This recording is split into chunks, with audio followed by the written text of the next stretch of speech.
Hello students, स्वागत है आप सभी का हमारी YouTube channel Rupam Arya education for you पर। बच्चों, आज इस वीडियो में हम लोग एक आर्टिकल लिखेंगे।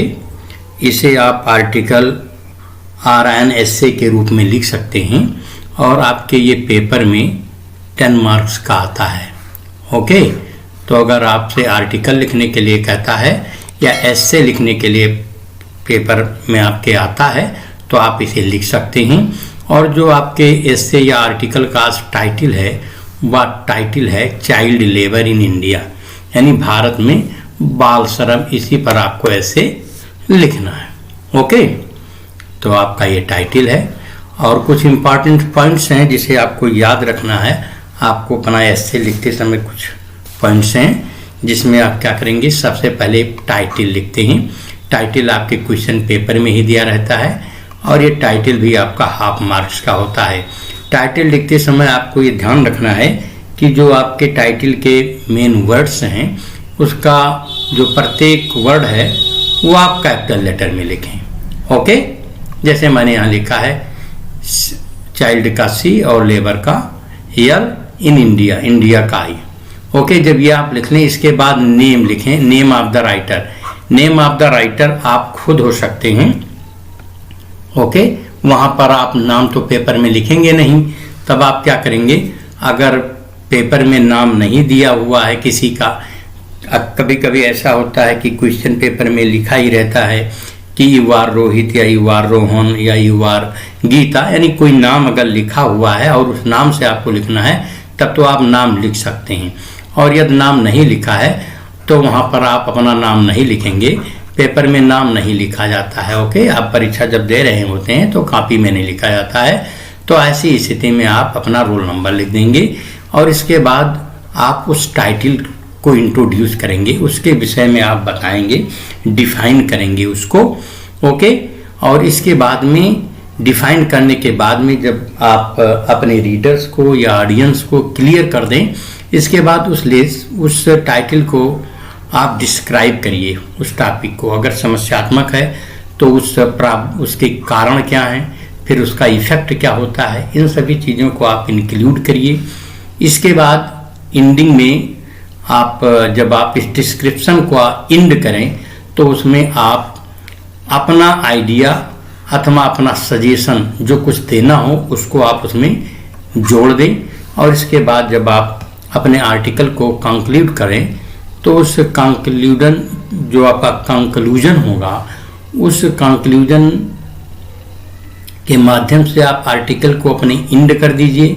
और आपकी अगर कोई इच्छा हो, डिजायर हो या आपका अपील हो अथवा कोई सजेशन हो या कोई चेतावनी हो तो आप उसको लिख दीजिए।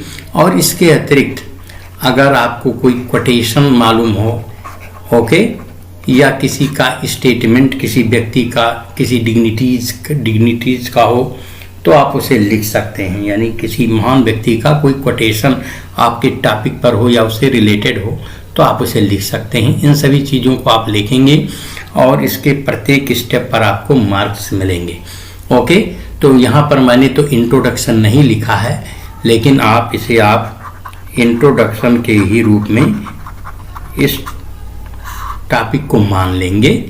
ओके, यहाँ पर जो आपका प्रीफेस यू कैन से या इंट्रोडक्शन, इसमें आप अपने टाइटल को इंट्रोड्यूस करेंगे। तो देखिए मैंने इंट्रोड्यूस किया है कि ये चाइल्ड लेबर क्या है। तो employment of children below the age of 14 in factories, restaurants and offices is defined as child labour. बताया गया है कि जो 14 ईयर्स से बिलो हैं बच्चे, यानी जिनका अभी 14 ईयर्स नहीं हुआ है, उससे नीचे हैं, उनको फैक्ट्री, रेस्टोरेंट, ऑफिस में लगाना ही बाल श्रम कहलाता है। इट इम्पैक्ट्स, देखिए फिर ये बाल श्रम क्या करता है, it impacts their physical and mental development. ये उनके इम्पैक्ट्स का मतलब बाधा के रूप में होना या यू कैन से रोकना। ठीक, ये उनके जो फिजिकल और मेंटल डेवलपमेंट को रोकता है। Deprives of their basic education, और उनकी जो बेसिक एजुकेशन है जिसे हम कहते हैं आधारभूत एजुकेशन से वंचित करता है। एंड रिक्रिएशन रिक्वायरमेंट्स, और जो रिक्रिएशन माने खेल, क्रीड़ा वगैरह इत्यादि से संबंधित क्रियाएं हैं या आवश्यकताएं हैं, उनसे वंचित कर देता है। ये आप इतना लिखेंगे तो आपका ये डिफाइन हो जाएगा। इसके बाद आप उसी में पैराग्राफ बदलते हुए आप लिखिए, आप अभी इंट्रोडक्शन में ही चल रहे हैं तो आप इसमें लिखिए children of today are the future of tomorrow, यानी आज के बच्चे कल के भविष्य हैं। And every child has the right to education and to lead a happy and healthy life. और प्रत्येक चाइल्ड का एक राइट है, राइट मीन्स यहाँ अधिकार है क्या, एजुकेशन का और एक खुशहाल और स्वस्थ जीवन व्यतीत करने का। बट अनफॉर्चुनेटली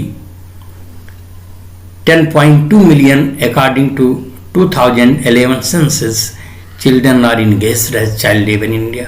लेकिन दुर्भाग्य है कि 10.2 मिलियन बच्चे, यानी ये आपके 2011 की जो जनगणना है, आंकड़ा है, उसके अनुसार है कि इतने बच्चे चाइल्ड लेबर के रूप में भारत में काम कर रहे हैं। तो इस प्रकार से ये आपका इंट्रोडक्शन हो जाएगा। इंट्रोडक्शन के बाद में आप अपने इसको डिस्क्राइब करिए। उस डिस्क्राइब में करते समय उसे आप उसमें इसके पीछे कुछ कारण होंगे, क्योंकि चाइल्ड लेबर क्यों इंडिया में इतनी अधिक मात्रा में है या विशेष करके डेवलपिंग कंट्रीज में क्यों है, ओके, उसके कुछ कारण हैं। उन कारण को आप इसमें लिख दीजिए। यानी आपने पहले चाइल्ड लेबर को डिफाइन किया, इसके बाद में आपने रीजन्स लिखा कि चाइल्ड लेबर के रीजन्स क्या हैं, ओके। तो there are many reasons behind child labour in developing countries like India. तो कौन कौन से हैं देखिए। Poor parents consider their children as more earning hands and in this hope ignore family planning and live in poverty. बताया है कि जो पुअर पेरेंट्स हैं वह अधिक बच्चों को अधिक कमाऊ भाग समझते हैं और इसी आशा से वह फैमिली प्लानिंग को भी इग्नोर कर देते हैं, ओके, जिससे उनकी जो पॉपुलेशन है बढ़ जाती है और कमाई कम रहती है। एंड दिस कारण you can say this is why they live in poverty, और इसी वजह से वह गरीबी या निर्धनता में रहते हैं। तो पहला कारण आ गया चाइल्ड लेबर का, poverty, okay. The children from the most deprived sections of the population are forced to contribute to family work। और विशेष करके जो वंचित, डिप्राइव्ड सेक्शन का मतलब वंचित वर्ग के, या you can say weaker section, गरीब वर्ग के लोग जो हैं या वीकर सेक्शन के पॉपुलेशन है, वहाँ के बच्चे फैमिली वर्क में बहुत ज़्यादा कंट्रीब्यूट करते हैं, ओके। तो ये गरीबी एक कारण आ गया। दूसरा जो इसमें आप कारण शो कर सकेंगे वह है illiterate and ignorant parents.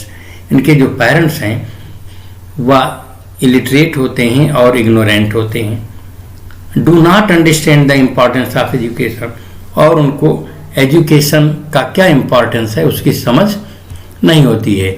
Investing money on education is wastage of money for them. शिक्षा पर जो वो पैसा इन्वेस्ट करते हैं उसको वह मनी का इन्वेस्ट के बजाय वेस्टेज मान लेते हैं कि उस पर धन की बर्बादी है। तो दूसरा कारण रहा कि उनका अपना इलिटरेट होना और इग्नोरेंट होना। थर्ड काज क्या है, अनइथिकल एम्प्लॉयर्स। जो एम्प्लॉयर्स हैं यानी जो आपके चाइल्ड को अपने कार्य में एम्प्लॉय करते हैं वह अनइथिकल होते हैं। अनइथिकल का मतलब होता है अनैतिक होते हैं, उनके अंदर नैतिकता नहीं होती है। वो क्या करते हैं, prefer children men to employ on farms and factories because they are cheap and uncomparably labours for them. और वो बच्चों को क्यों एम्प्लॉय करते हैं, क्योंकि मैं ये समझते हैं कि ये तो बहुत सस्ते होते हैं, क्योंकि बच्चों को बड़ों की समान आप उनका मजदूरी नहीं देना होता है और बच्चे कंप्लेन भी नहीं करते हैं। तो आपका ये तीसरा कारण है। नेक्स्ट आप आ जाइए कि इसको हम कैसे दूर करें। इसको चाइल्ड लेबर का जो प्रॉब्लम है इसको कैसे दूर करें। ऐसी स्थिति में क्या होगा कि जो उनके पेरेंट्स हैं उनकी गरीबी को दूर करना होगा, उनकी बेसिक आवश्यकताओं को पूरा करना होगा। तो इसमें क्या है, पहले तो अपॉर्चुनिटीज टू वर्क, कार्य के अवसर दिए जाएं उनके पेरेंट्स को। Unemployment for the poor parents should be provided. जो पुअर पेरेंट्स हैं उनको रोजगार के और कार्य के अवसर प्रदान किए जाएं। The government must provide basic needs like roti, kapda और मकान। जो गवर्नमेंट है वह भी उनको बेसिक नीड्स जैसे रोटी, कपड़ा और मकान उपलब्ध कराए सभी को। NGOs and affluent groups should join hands to eradicate this problem. NGOs कहते हैं नॉन गवर्नमेंट ऑर्गेनाइजेशंस, और एफ्लुएंट मीन्स रिच, धनी वर्ग के लोग और NGOs, इन लोगों को एक साथ मिलकर के इस समस्या को इराडिकेट माने समाप्त करने में एक साथ मिलकर कार्य करना चाहिए। ओके, तो इस प्रकार से तब आपकी ये समस्या कुछ हद तक दूर हो सकती है। ओके, अब आप आगे आ जाइए। और कैसे दूर किया जा सकता है, ये तो रहा सजेशन आपका। फिर आगे गवर्नमेंट ने इस संबंध में क्या क्या किया है उसको भी आप बता दीजिए कि गवर्नमेंट की पॉलिसीज क्या रही हैं। इसमें जो अंडरलाइन है इससे आपको एक प्रकार से क्लू मिलेगा कि इस पैराग्राफ में आप क्या इंक्लूड करेंगे। तो government policies like child and adolescent labour act 1986, the bonded labour abolition act and juvenile justice act 2000 must be applied strictly. ये देखिए, बाल और किशोर श्रम का एक्ट 1986 और जो बंधुआ मजदूर सिस्टम थी, पद्धति थी, ओके, 2000 में पास किया गया। इसको बहुत कठोरता से लागू किया जाना चाहिए। और under right to free and compulsory education act 2009 और 2009 में जो है फ्री और अनिवार्य शिक्षा का अधिकार दिया गया। इसमें क्या होना चाहिए, parents must be motivated to send their children to school. Parents को अनिवार्य रूप से मोटिवेट किया जाना चाहिए कि वह अपने बच्चों को स्कूल में भेजें। तो इस प्रकार से हमने इंट्रोडक्शन पढ़ा और इंट्रोडक्शन में मैंने उसको डिफाइन किया। इसके बाद इसके कारण क्या हैं चाइल्ड लेबर के और इसको कैसे रोका जाए या इसके सॉल्यूशन क्या है, इस पर हम लोगों ने चर्चा किया। आइए हम इसको कंक्लूड करते हैं जिसमें हम अपने भी विचार को लिखेंगे। ओके, तो देखिए इन कंक्लूजन, इसे आप कंक्लूड करेंगे। In conclusion I would like to say that a nation full of poverty ridden children can not make progress.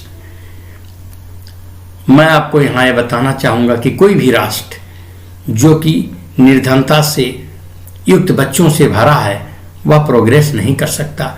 Therefore there is a need to look into the matter deeply.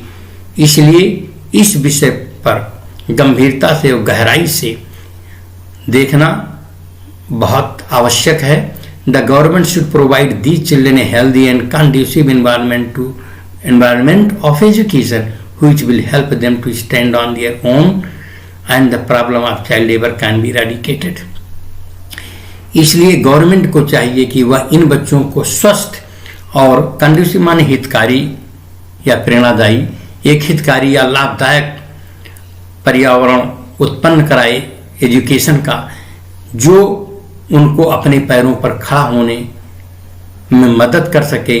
और इस प्रकार से child labour की जो समस्या है इसको eradicate किया जा सकता है, समाप्त किया जा सकता है।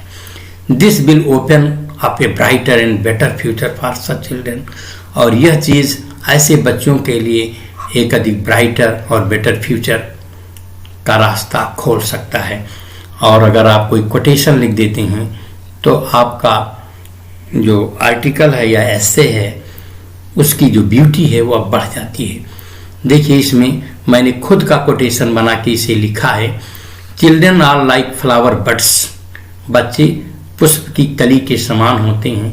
Provide them with the opportunity and environment to develop fully. उनको आप अवसर और वातावरण उपलब्ध कराइए पूर्ण रूप से विकसित होने के लिए, so that they can enhance the beauty of nation. इसलिए मैं प्रकृति रूपी राष्ट्र की सुंदरता को बढ़ा सके विद देयर एबिलिटी, अपनी क्षमता से। Putting them in a child labour is to destroy them in the bud. और बाल श्रम के रूप में उनको एम्प्लॉय करना, उनको रखना, उनको कली में ही यानी शुरुआत में ही नष्ट कर देने के समान है। ओके, तो आई होप आपको ये वीडियो समझ में आया होगा। आपके बोर्ड पेपर, चाहे आप CBSE बोर्ड के हों चाहे UP बोर्ड के हों, आपके लिए यह बहुत ही इम्पॉर्टेंट आर्टिकल्स में से एक है।